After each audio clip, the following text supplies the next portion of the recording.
Welcome to This is Getting Old, Moving Towards an Age-Friendly World. I'm your host, Melissa Batchelor, and on today's episode, we'll be talking about the global longevity economy and the economic contribution of people age 50 and older. And I'm joined by Dr. Jean Accius, who's the Senior Vice President of Global Thought Leadership at AARP International. So welcome, Jean. Well, thank you so much, Melissa, for having me. So before we get started, maybe you could just tell us a little bit about you and how you got into the work that you're doing now. Well, I am extremely excited about the work that I'm doing. I always talk about how purpose and passion align, and when purpose and passion come together, you can do amazing work and have amazing impact, particularly in our society. I was raised by my grandmother for the first 4 years of my life. So I've always had an affinity towards older adults. My first job was actually working for Marriott when Marriott used to own senior living services. And then I ended up working for Governor Jeb Bush within the Florida Department of Elder Affairs at the state level, and then came to DC to get my PhD and ended up working at AARP. And I've been here for about 17 years. In between that time, I've had an opportunity to also work for the federal government, looking at systems change. So, with over nearly 30 years of working across public, private, and nonprofit sectors to really change systems in order to impact lives. Okay, that's great. So when I first contacted you to do the podcast, you shared with me that there was a new longevity economy report that was out. And so when I was looking into that, it looks like the first one was released by AARP and Oxford Economics in 2013, and then they developed this Longevity Economy Outlook series in 2019. And the point of these is really to feature, the contributions of the 50 plus population in the U.S. on kind of our economy. So AARP branded this term longevity economy. So tell me what that is, or tell us what that is and why it's important. Sure, absolutely. Every day, particularly in the US, we have about 10,000 people who are turning 65 each and every day. And we know that not only is aging something that's occurring in the United States, but it's actually a global trend. In fact, you don't stop getting older outside the borders of the United States. It literally is a trend that we're seeing in countries across the world. And in fact, we know that particularly aging and the fact that in 2020, 1 in 4 people were aged 50 and older. So literally about 25% of the world's population was roughly over the age of 50. And we know that by 2050, it'll be 1 in 3, a third. So you're looking at significant increases, particularly in the aging of the population. Not only are we seeing people get older, but they're in many cases living much longer. So there is an opportunity for us to really think about what are the ways in which we can ensure that their contributions, their insights, their wisdom, their experience is recognized both directly and indirectly as it relates to economic contributions towards GDP. And this is really an opportunity to really change the narrative that older adults are not a liability, that they're actually an asset. That they are not in decline, but in fact, what we're seeing is that many older adults around the world are living healthier, more productive, and prosperous lives. And in many cases, older adults are really redefining what it means to get older in many different ways. And the longevity economy is really an opportunity for both public and private sector leaders to recognize the aging of this population. And what does that actually mean for ways to leverage and to tap into and to maximize the opportunity that comes with a population that's not just aging, but in many cases living much longer. Right. And I think one of the points of this podcast is, talking about age-friendly initiatives. When things are age-friendly, they're friendly for everyone. But even in just the statistics and demographics you just described, anyone, we're actually talking, a lot of times there's kind of like us versus them.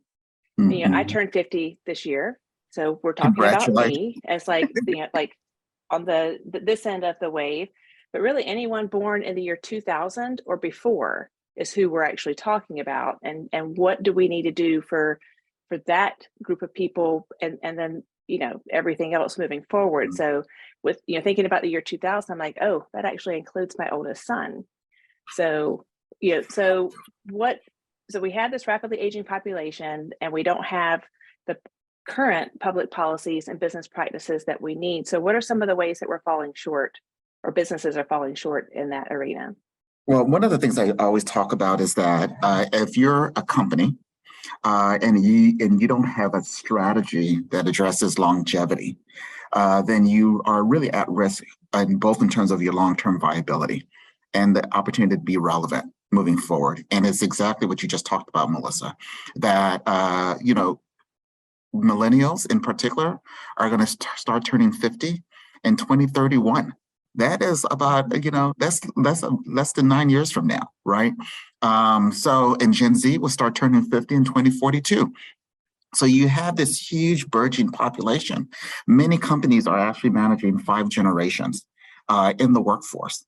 Again, because people are aging, they're living longer, and in many cases either want to or need to continue working. Companies also need to be aware that their consumers are getting older. And to what extent are you aligning and understanding the preferences and needs of an aging population? So the global longevity economy report that you referenced earlier on really is an opportunity to really put a number around what is this economic contribution of the 50 plus population around the world. And what we found was that in 2020, the economic contributions, both direct and indirect, of people over the age of 50 around the world was $45 trillion. And then by 2050, it'll be over 118 trillion in economic activity. And this has ripple effects. Older adults, people over the age of 50 are not just taking care of themselves, they're taking care of their families, they're taking care of their communities, they want to be engaged, they want to give back. So there's a ripple effect which cuts across all generations. So for businesses, if you don't have a longevity plan, if you're not thinking about the changing nature of your consumer base, the changing nature of your workforce, and figuring out ways in which you can leverage the diversity of age as part of a strategy for economic growth, sustainability, and viability, then you really are at risk of becoming quite irrelevant moving forward. And I know that sounds a little provocative and maybe a little bit dramatic, but I think that the pace of innovation and the pace of change, particularly in private sector, requires organizations to be innovative. They require organizations to think outside the box. They require organizations to really understand their customer base and the experiences of their customers and the lived experiences of their customers. That's similar to what we're seeing in the workforce today. Understanding what your workers and employees want and need, particularly as we continue to navigate this pandemic. Right. And I know that I've done podcasts on what it means to be an age-friendly business. And an age-friendly employer, and even did one recently on kind of age-friendly marketing. And when you talk about this new consumer base, the millennials started turning 40 like 2 years ago. So that's Justin Timberlake, Eli Manning, Alicia Keys, which makes them old enough to sue for age discrimination in the workplace. That's one, area that we still need to work on. But, they are now the new consumer majority. And there are a lot of differences. You mentioned, people wanting to, create jobs and give back. I think as we age, if you think about Maslow's hierarchy of needs, it's a natural progression for consumers to get to that point at age 50. But there is a lot of diversity, individually. And so, how do we get businesses to think about, how different everyone is as they age compared to just focusing on like the 18 to 35 demographic? That's an excellent question, Melissa, because to your point, the older adult population, they're not a monolithic group. There's huge variation, which again, I think particularly as companies think about ways to really understand their consumer experiences, there's many organizations who are really investing a lot in terms of understanding and having a function around consumer experience because they want to be relevant, particularly to the day-to-day lives of the people that they serve and provide services and supports to. I think that's the same case, particularly for the aging of the population. We're seeing this across the world in many countries where you're seeing increases, particularly in the aging of the population, decreases in fertility rates. We know that in many cases, people are living much longer, that there's huge variation and disparities within the aging of the population.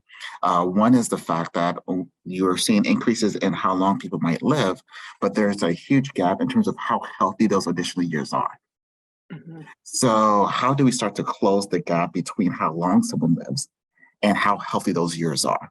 In our Global Longevity Economy report, what I love about this report is that it really shows you the huge variances, the differences, depending on where you live, in terms of exactly how older adults are spending their resources. So this Global Longevity Economy report looks at 76 economies around the world, and it includes countries like Ghana, Cambodia, Vietnam, and many other countries, in part because of the fact that what we've seen is that we're all interconnected.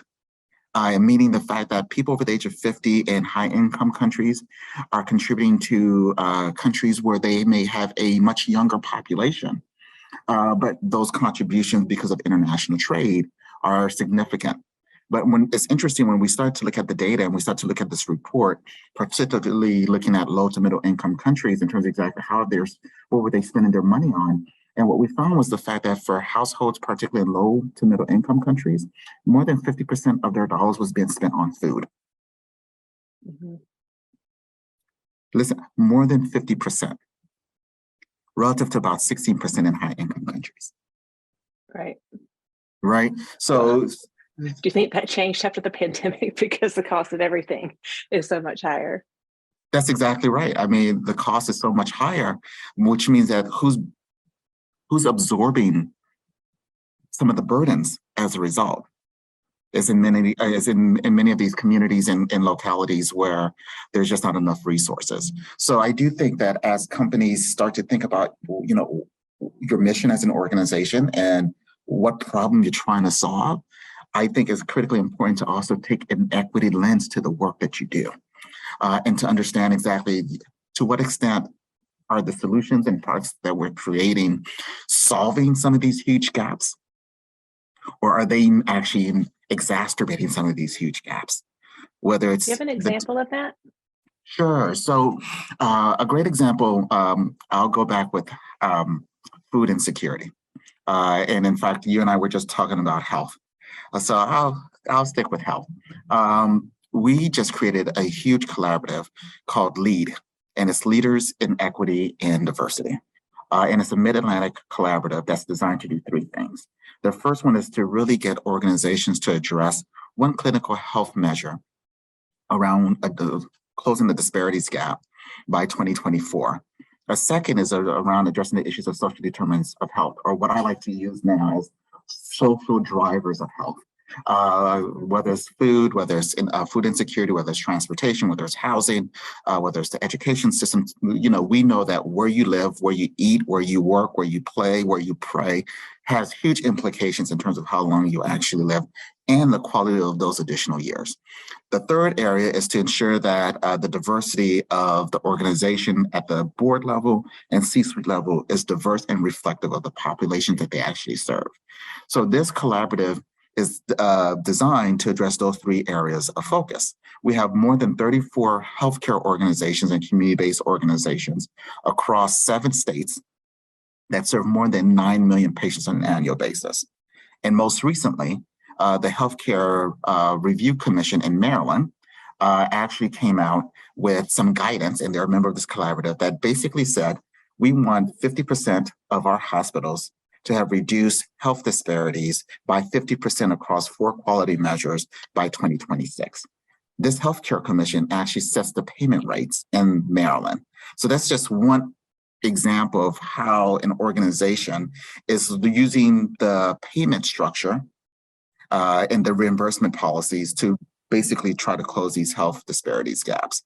Much globally, we're going to be releasing our Aging and Readiness Competitiveness Report, which looks at disparities, particularly in low to middle income countries, and what are some of the innovations that are taking place to really close those gaps. And we actually have included in this report what some innovative countries are doing, whether it's Mexico, whether it's some of the Latin American countries, particularly around addressing the issues around disparities, especially at the local level. To what extent are local governments, if you will, everything's local at the end of the day, coming up with a blueprint for how they're going to leverage the population in their locality in a way that benefits the residents, as well as government, as well as business. So there's some great examples of being very intentional around what's the blueprint for creating a much healthier and aging society. You mentioned age-friendly communities and age-friendly employers. To what extent can we have the right ecosystem with the right policies in place, with a great understanding of the contributions that each different generation actually brings, being very intentional about understanding that you can't take a peanut butter approach to addressing the issues of disparities, and that these issues actually stifle economic growth. And the last thing I would say, Melissa, is that as part of our longevity economy work, we've actually looked at the cost of age discrimination. And what we found was that age discrimination cost the United States $850 billion in 2018. And if we do absolutely nothing, that will go to 3.9 trillion by 2050. So think about that. The fact that that people are being excluded from the labor market stifles economic growth. It doesn't just impact those individuals in terms of their own financial security.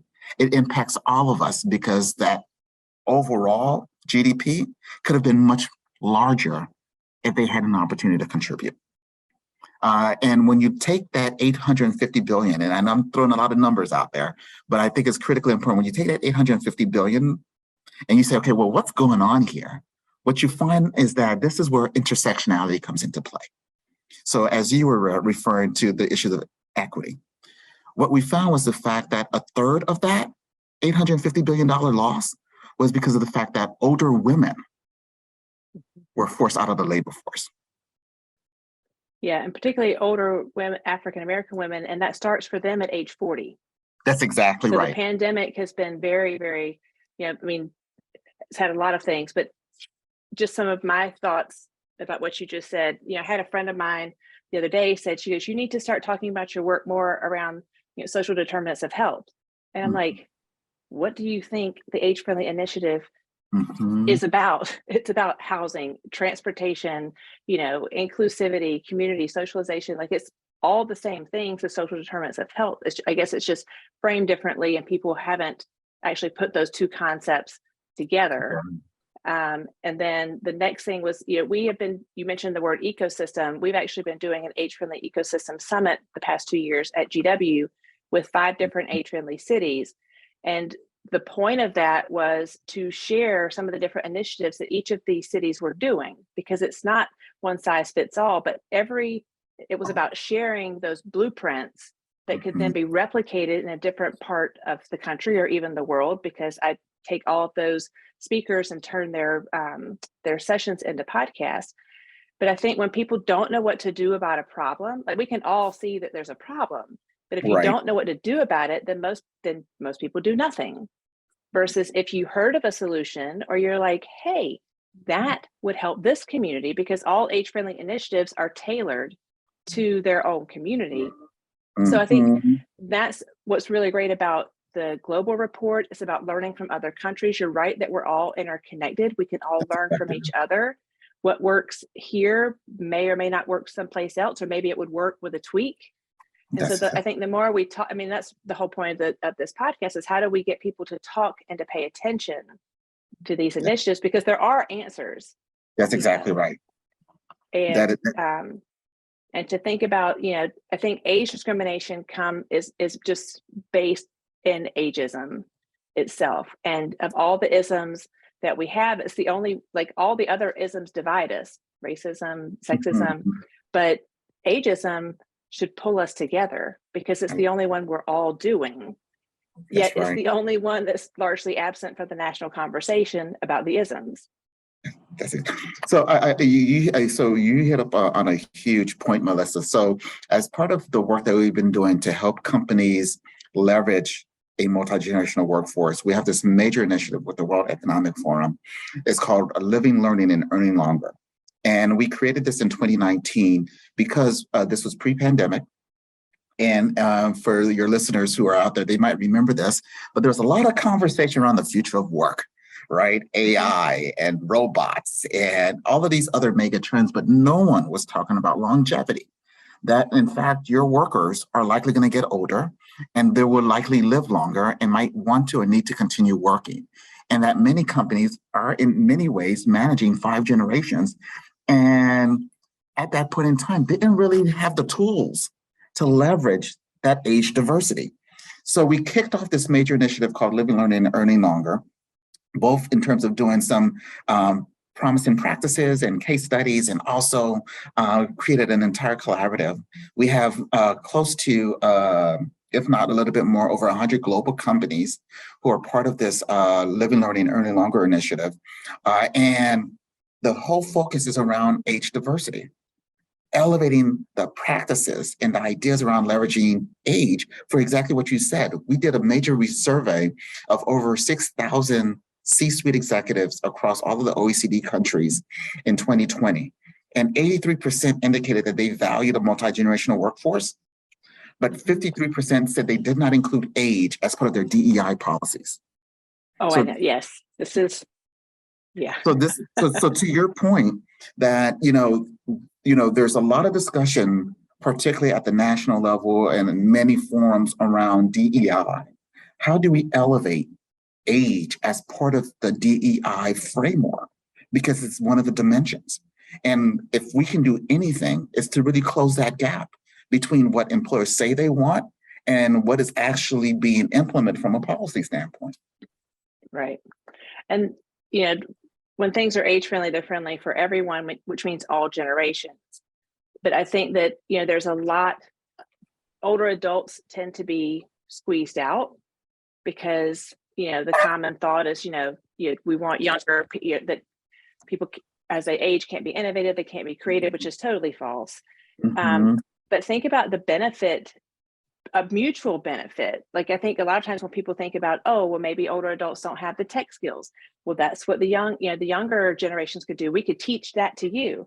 And it's like, right. But in doing that, there's probably stuff that's going on with you where you're trying to handle a problem at work, and the wisdom and experience of that older worker can help you to navigate that and to mentor you through that. And how do you make decisions and handle conflict and interpersonal skills? Because while they might be tech savvy, they're not so much socially savvy. That's right. So there's a lot to be said for having an intergenerational workforce. And I mean, I totally support it, but we're also talking to the choir here. Well, I think part of this too. So we just launched a global survey of employees last week. And it was looking at older workers, age 40 and above. But this also included workers under the age of 40. So it's workers 18 and older. And what we found was the fact that particularly for those older workers, they indicated, and this was across 12 countries, in a sample of 12,000. They indicated that, 94% indicated that they had little to no difficulty managing technology during the pandemic. 94%, to your point. But it's some of these myths that we have to overcome. This idea that older workers are expensive. Actually, they're not expensive when you look at it. And when you really dive into the data, what you find is the fact that they have tremendous wisdom, extremely dependable. That information sharing opportunity. All of those impact the bottom line, particularly in diverse teams. When you look at the opportunity around technology, our surveys are showing us that, look, older adults are nimble. They're flexible. We need to get beyond putting confinements and trying to put older adults in a box, because we're seeing that older adults, they have been there, they have done that, they tend to be extremely resilient and extremely innovative. And in fact, according to this survey, over 60% indicated that my age should not limit my opportunities. Right. Well, you have to be innovative and resilient if you're going to age. That's exactly Or right. if you're going to age well. I mean, so it's like, I don't understand why people don't put these concepts together, but I think, again, it goes back to just how you grow up. You grew up with your grandmother. I knew all four of my great grandparents, well, I knew three of my great grandparents, one great great grandmother, and three grandparents, and I still have one grandmother living. There's a lot to be said for actually interacting with older adults, whom, by the way, the majority of those grandparents lived in the community. I think that people equate aging with decay or Yes. decline. It's like, no, actually, if you're 65 and older, only about 5% of people are ever going to end up in a nursing home. But yet that's the mentality. So, well, anything else you'd like to add to this conversation before we finish up here today? And I'm happy to come back if you'd like to talk about something else later too. Well, Melissa, like you say, it's always good to connect with a major thought leader who's helping organizations in different sectors really understand that there's a cost. There's a cost if we do absolutely nothing. There's a cost to organizations if they miss out on this opportunity. There is a cost when you exclude individuals and you confine them and limit their ability to contribute. And we all suffer as a result. And I think that as I started off, is really thinking about, particularly for organizations, what is your longevity strategy? For policymakers, we know, particularly from the work that we've done, that as older adults continue to live and thrive and contribute, that it helps economically, we see ripple effects in terms of, particularly in the United States, huge tax revenue generated as a result of older workers being able to contribute. So this is a win-win proposition. And I think we need to collectively get beyond our own biases, sectorial, at internal biases, in a way to really create that right ecosystem, that right environment, so all people across all ages and life stages can age with dignity, purpose, and independence. Right. And because really right now, older adults, 50 and older, spend 50 cents on every dollar, but by 2030, they're expected to spend 61 cents per dollar. That's So, exactly right. You have to think about who's going to be spending the money and buying your products and services, and who's going to be working with you. So I think all of this, I've enjoyed our time talking, and would like to thank you for joining me today. And be sure to check out the longevity report. I'll have it linked underneath the description on the YouTube channel. And I'll also have it linked to the blog that will go with this podcast on my website, Melissa B. PhD. And we'll have some information about how to get in touch with Dr. Axius. Thank you so much, Melissa. Happy holidays. And same to you. Thank you for tuning in to This is Getting Old, Moving Towards an Age-Friendly World. I'm your host, Melissa Batchelor, and if you'd like to learn more, you can check out my other episodes on my YouTube channel by subscribing and ringing the bell to get immediate notifications when new content comes out. In addition, you can also find the audio version of the podcast on Amazon Music, Spotify, iTunes, and Stitcher. Please feel free to leave an honest review, because more reviews mean more awareness of the podcast and helps us move towards an age-friendly world. If you have a comment or a question, you can visit my website, melissabphd.com. Go to the Contact Melissa tab, and you can leave me a voice message. You never know, it might just include your question or your comment in an upcoming episode.